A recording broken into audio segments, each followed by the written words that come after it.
যুক্তরাষ্ট্র ও ইসরায়েলের হামলার কারণে চলমান যুদ্ধ শিগগিরই নতুন পর্যায়ে প্রবেশ করবে বলে হুঁশিয়ারি দিয়েছে ইরান। দেশটির নিরাপত্তা বাহিনীর একজন কর্মকর্তা আল জাজিরার কাছে এ সতর্কবার্তা তুলে ধরেন। নাম প্রকাশ না করার শর্তে ওই কর্মকর্তা বলেন, আঞ্চলিক যুদ্ধ শিগগিরই নতুন এক পর্যায়ে প্রবেশ করবে। তিনি বলেন, আমরা শুরু থেকেই বলেছি, যুক্তরাষ্ট্র যদি ভুল করে পরিস্থিতি আরও অনেক জটিল হয়ে উঠবে। শিগগিরই আরেকটি গুরুত্বপূর্ণ প্রণালীর পরিণতিও হরমুজ প্রণালীর মতো হবে। এই প্রণালীর নাম না জানিয়ে তিনি বলেন, ইরানের নিরাপত্তা ও প্রতিরক্ষা পরিকল্পনা ধাপে ধাপে বাস্তবায়ন হচ্ছে। আমাদের হাতে এখনো খেলার মতো অনেক তাস বাকি আছে। এদিকে মার্কিন ও ইসরায়েলি হামলার প্রতিশোধ নিতে ক্যালিফোর্নিয়ায় ইরান ড্রোন হামলার ছক কষেছিল বলে দাবি করেছে যুক্তরাষ্ট্রের কেন্দ্রীয় তদন্ত ব্যুরো এফবিআই। সম্প্রতি ক্যালিফোর্নিয়ায় বিভিন্ন পুলিশ বিভাগকে এফবিআই এর তরফ থেকে এ বিষয়ে সতর্কবার্তা দেওয়া হয় বলে এবিসি নিউজকে জানিয়েছে। সংবাদ মাধ্যমটি বলেছে, ফেব্রুয়ারির শেষ দিকে এই সতর্কবার্তা পাঠানো হয়। সতর্কবার্তায় এফবিআই লেখে, আমরা সম্প্রতি জানতে পেরেছি 2026 সালের ফেব্রুয়ারির শুরুর দিক পর্যন্ত ইরান যুক্তরাষ্ট্রের উপকূলের বাইরে অবস্থান নিয়ে অজ্ঞাত জাহাজ থেকে ড্রোন ব্যবহার করে আচমকা হামলার পরিকল্পনা করছিল।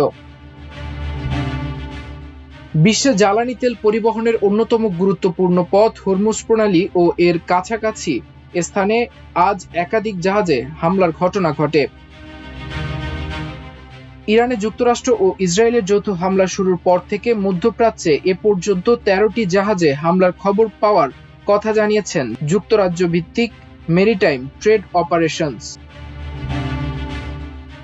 সংস্থাটি জানায়, জাহাজ নিয়ে এ পর্যন্ত আরও 4টি সন্দেহজনক কর্মকাণ্ডের খবর পাওয়া গেছে।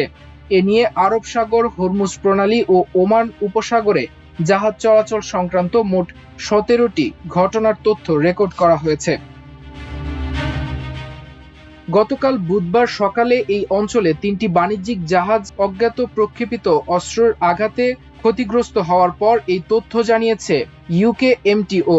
ওমান উপকূলের উত্তরে একটি জাহাজে হামলা হওয়ার পর এর ক্রুরা সেখান থেকে সরে যেতে বাধ্য হয়েছেন।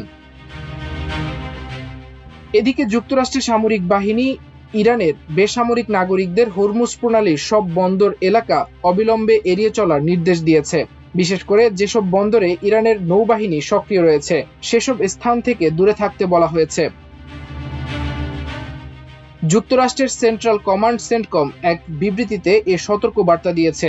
এতে বলা হয়েছে, ইরানের বন্দর শ্রমিক, প্রশাসনিক কর্মী এবং বাণিজ্যিক জাহাজের ক্রুদের নিজেদের নৌবাহিনীর জাহাজ ও সামরিক সরঞ্জাম এড়িয়ে চলা উচিত।